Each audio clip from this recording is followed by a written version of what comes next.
राष्ट्रवादी शरदचंद्र पवार पक्षाच्या आमदारांना ऑफर मिळाल्याच्या चर्चेवर खासदार संजय राऊतांनी जोरदार हल्लाबोल केला।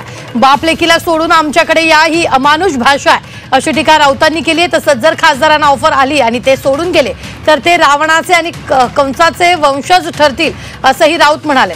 तर ज्यांना जायचे ते जातील, आम्ही त्यांना थांबवणार नसल्याचं जितेंद्र आव्हाड म्हणाले।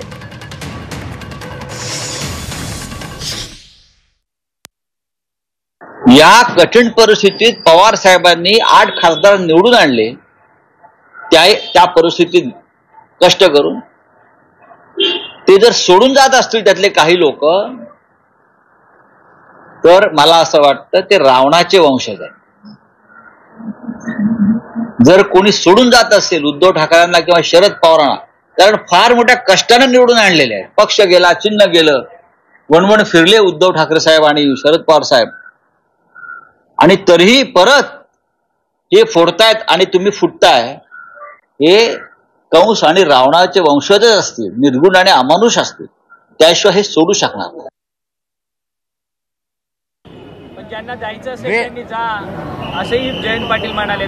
पण असं आहे, ही तर गोष्ट खरीच आहे। आम्ही कोणाला अडवतं का कोणी?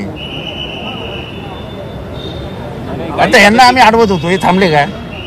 गेले पळून, तेच काय मोठं आहे।